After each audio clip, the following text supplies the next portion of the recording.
Hello. Hello. Hello. Hello. Hello. Just in case mistakes have been made, I should like to make it absolutely clear, yet again, that I am Bobby Baker, and I am a woman.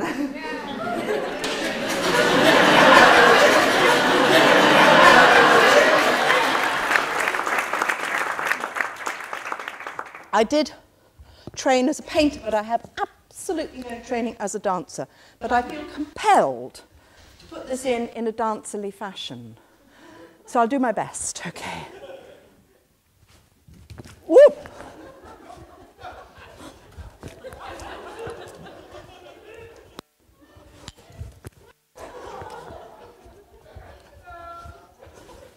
Oh, God.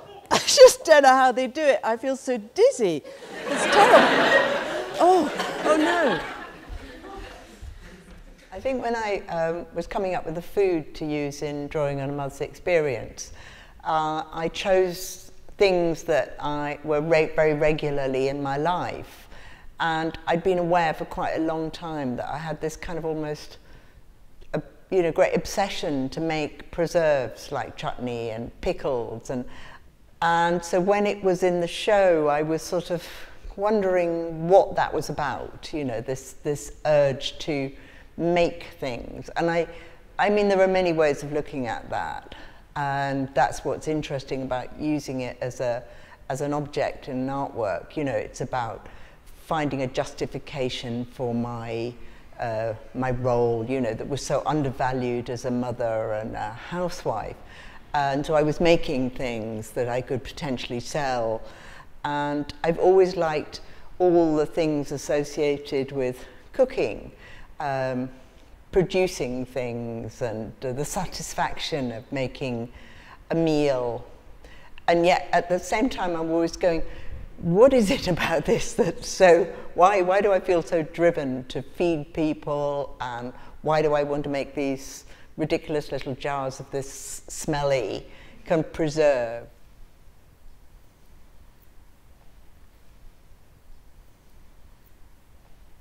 One of the most soothing things that I do in my kitchen is to rinse and prepare vegetables under running water.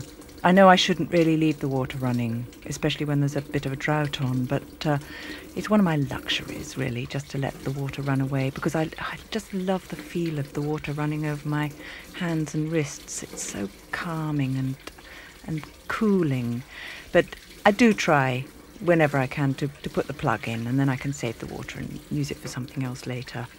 I prefer preparing carrots, I think, more than anything else, because I just love the colour of them. And I know you shouldn't perhaps really peel carrots. You can just scrub them, but I just so love the colour under the skin, and I never feel they look quite right unless they're peeled properly. I just love that sensation of the water flowing. I love it when the sun's shining and you get these little splashes of water which catch the light and they sort of flicker, and the sound of the water running too. It's really a marvellous feeling.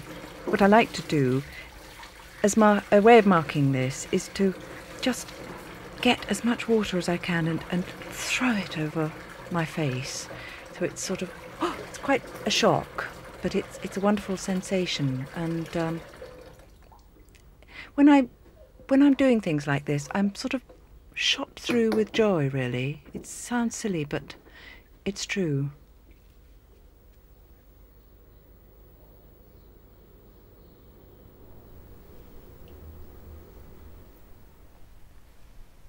One of the ideas and themes I keep coming back to again and again is the notion of the amount of skill that there is in everyday domestic labour.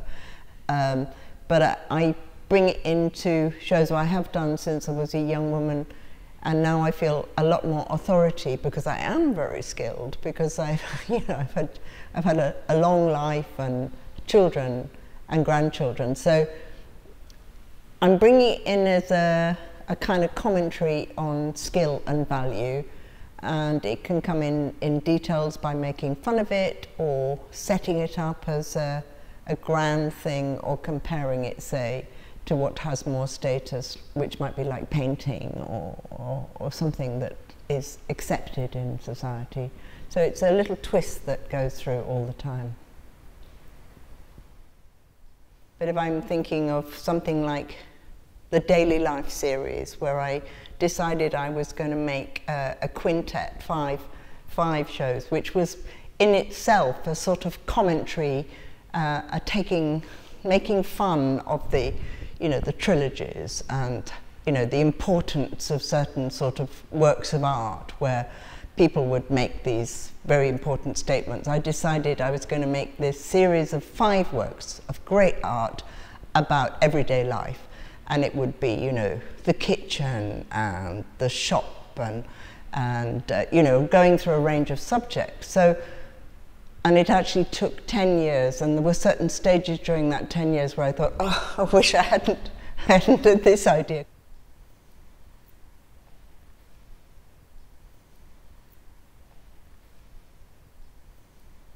There is an enormous amount going on in any situation. Any anthropologist would observe and analyse this, that in any social encounter or any situation, there are so many ways of looking at the layers of it. Just dip it out.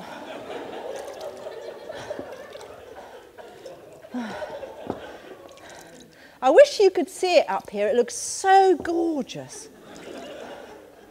Very sort of visually stimulating and just...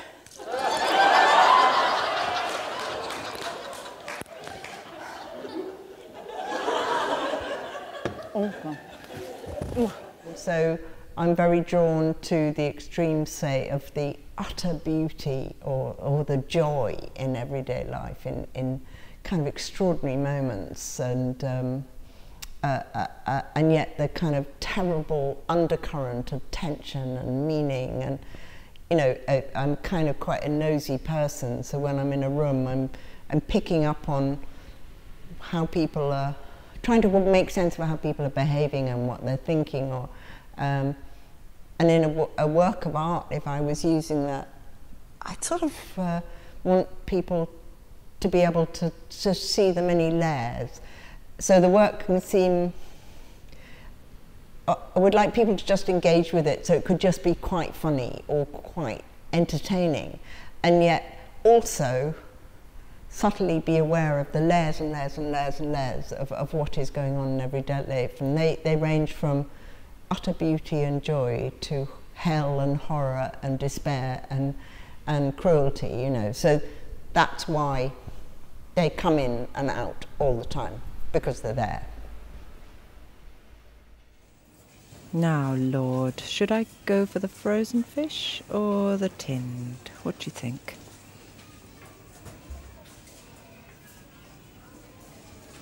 Oh, I know.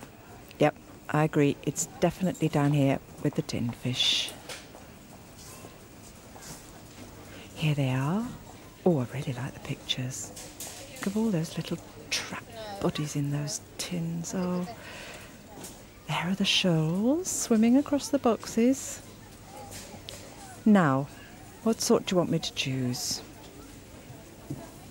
I think it's down here at the end, isn't it? Yep. There's anchovies. Okay.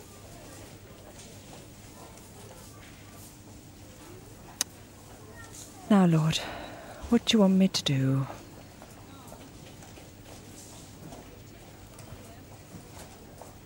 Oh, you must be joking. I can't possibly do that.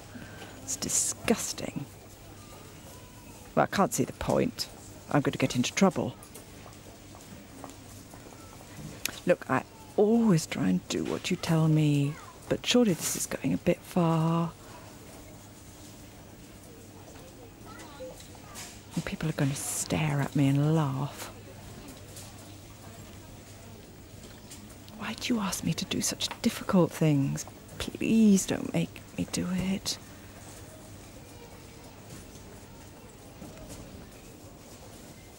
All right.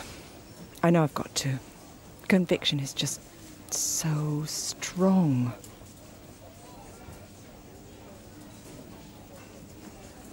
Oh, this is so embarrassing.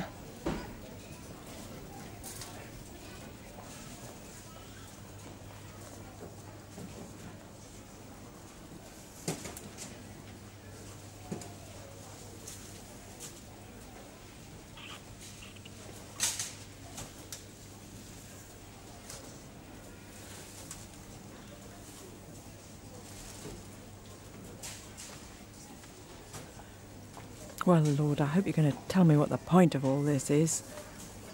Oh, God, everyone's staring at me. I feel so stupid. What if I get out for shoplifting? And this is bound to give me those terrible stretch marks. Excuse me, dear. Are you all right? Can I help you at all?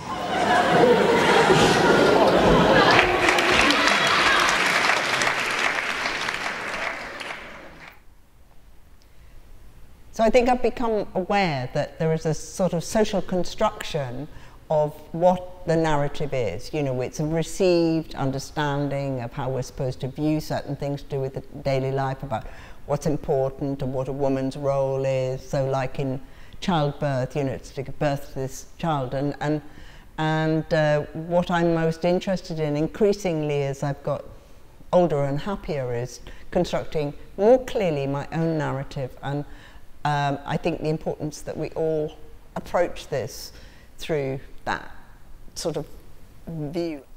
Every year, the same families used to come at the same time, so we all met up together and it was all frightfully jolly and frightfully nice. Well, every day, we used to go down to the beach and we'd stop at the village shop and my mother would buy a loaf of sliced white bread and some sausages.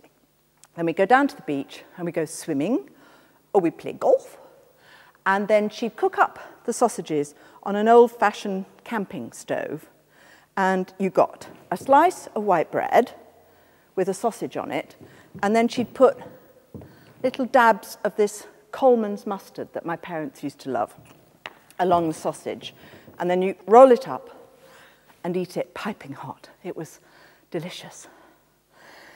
Well, the year in which I was 15 was particularly tense because I was waiting for my O-level results. My brother and sister are very brainy, and the family thought I was a bit thick. So there was general sort of assumption that I hadn't done very well. So it was completely amazing when they arrived. Not only had I passed them all, I'd done extremely well. There was sort of general amazement and rejoicing. However, my father wasn't there. He'd gone to the nearest town to get some things done and to get his hair cut. He used to have it shaved up the back. It was all soft when you stroked it. Anyway, we went down to the beach and we went swimming because the tide was in. And then I stood on the sand dunes to wait for him to come back. And then I saw him. He was walking across the golf course and I rushed towards him. And I told him, and I'll never forget, he just took one step back and his mouth fell open with amazement. And then he rushed towards me and flung his arms around me. Oh, it was just wonderful. Anyway, I said, are you going to come and have some sausages? Because they're just being cooked. And he said, no, I think I'll go swimming first. I'll just put on my bin bags, which is what he used to call his swimming trunks. So save some sausages for me. Well, he went off. You couldn't see the beach from the beach huts because the sand dunes were in the way. So he went off across that. And we were sitting round the beach hut, eating our sausages, when suddenly we heard this extraordinary sound. Couldn't work out what it was for a little while. It was a sort of wailing that grew louder and louder and louder. And then we saw this woman standing on top of the sand dunes, and she was screaming at the top of her voice, "Help! Help! Help! A man's been washed out to sea!" And at that second, my mother leapt off her stool and shouted, "My husband! My husband!" Well, my father never came back to eat his sausages. He was drowned.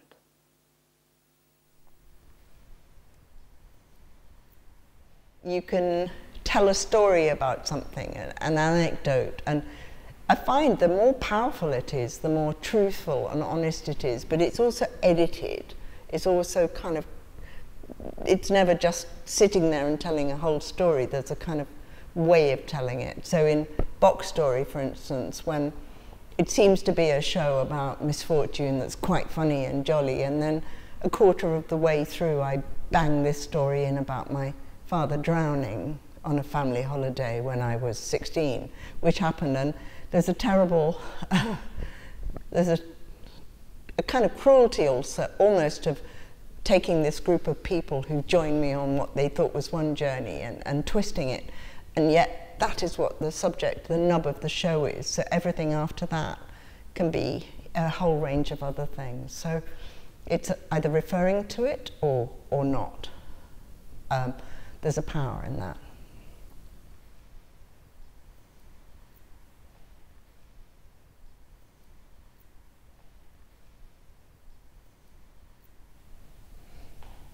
Well, I think in hindsight I would realise that very influenced by the notion, the sort of feminist notion of, you know, the personal as political. But if I'm talking about something I feel really strongly about, I can be quite boring about it. But if you know, I'm extremely critical, for instance, of the diagnostic, the whole framework of how mental illness is described and prescribed and constructed in our society, and the labelling that goes on. And I can talk about that in one way, but it's much more effective if I allude to that subject by making fun of it or sort of referring to it. You know, we all have this quite polarised way of looking at things, of fear or ignorance or whatever, and sometimes it's a sort of, it's also a sort of generosity, but also a kind of manipulation to get people to suddenly look at something in a different way. And so if something is taboo, like women's bodies or mental illness, by making fun of it or showing it in a different way, people can suddenly kind of switch and see things or themselves in a different way. So that's one way of doing it. Another way would be that you refer to it by the sort of social norms of not, you know, not mentioning that somebody's just a little bit kind of mad or just a little bit embarrassing because they're a woman and they have what was called women's trouble. You know, it's all embarrassing. So you can make fun of it that way by not referring to it. Well, I'd had this secret worry all the time that I was pregnant that I could never admit to anyone. It was a terror that when I had the baby, I wouldn't be able to love it. It really was scary, because I found other people's babies when I was pregnant absolutely disgusting. I couldn't bear to touch them even. So you can imagine the huge relief when she was born and I loved her, I adored her. So that was great. Well, I didn't realise that, you know, you sort of pushed your body a bit when you had a baby, and I was a bit hyperactive, to be honest, actually. And so what happened was I got very ill. I got women's trouble. I won't, you know, talk about it, but it was a kind of nightmare, because whenever I spoke to anyone professional about it, they'd say things like, have you got problems with your marriage? No, I'm ill. It went on and on. It was horrific. And I spent a great deal of time in hospital. Oh, it's lovely. It's really cool, actually. And it was, well, what was so terrible was that I couldn't get better. It just went on. And in the end, the only thing that seemed to help was staying in bed. And I stayed in bed for about 5 months. Which, as you can imagine, is quite difficult when you've got a baby.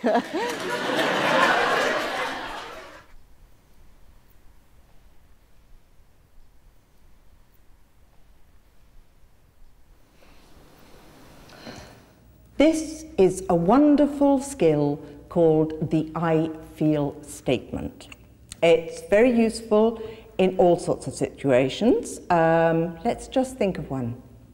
I know you're in a bag of frozen peas. You're in the freezer compartment at the supermarket. You've got buried at the bottom. There's piles of bags of peas on top of you. It's dark. you're frightened, you're a bit hot and bothered, you're potentially having a panic attack. Now, I'm going to demonstrate one way of expressing your feelings using role play. I'm being you, okay? You're crowding me. You're making me suffocate. You're treading on my toes. I think I'm going to faint. Help! Right. That wasn't very effective, was it? It didn't get me anywhere. Now, the interpersonal effectiveness skill that I'm going to use is the I feel statement. That is, you say I feel at the beginning of every sentence. Okay? Let's just try that. I feel crowded. I feel a bit claustrophobic. Would you mind moving? I feel like I'm suffocating.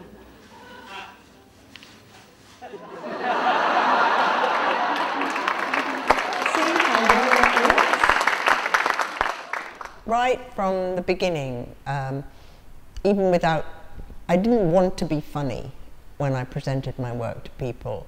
And I didn't want people to love my work because I came from St. Martin's School of Art, and I wanted to be considered as, you know, a serious artist because I was very serious about this subject. But I find that whenever I make something or present it to people, I cannot help but twist it into something absurd, and the people laugh, very often laugh at what I'm doing. And initially I was very upset by that. I would try and stop myself from doing it. And my early work was very boring, quite long and boring, my performances. And I suddenly had this revelation that actually, when I did sort of strange and absurd things that people laughed at, it engaged them in an idea and I could use it. It became a strategy for having twists on the way you look at things. And I've thought about this quite frequently because it does mean, it's meant that my work sometimes has been dismissed or overlooked, but I feel very strongly, I've had it used against me. People say, oh, your work's so funny, you make us laugh. But I think that's because I attack what is so ridiculous in certain situations, and I use the power of humour. And I've realised, thinking back on how stories get told in my family, and my mother, for instance, took the mickey out of things. She laughed at things, she told stories, and it's become a kind of habit for me. There's a power in humour, a power to engage people, and a power to critique or make a satire of something.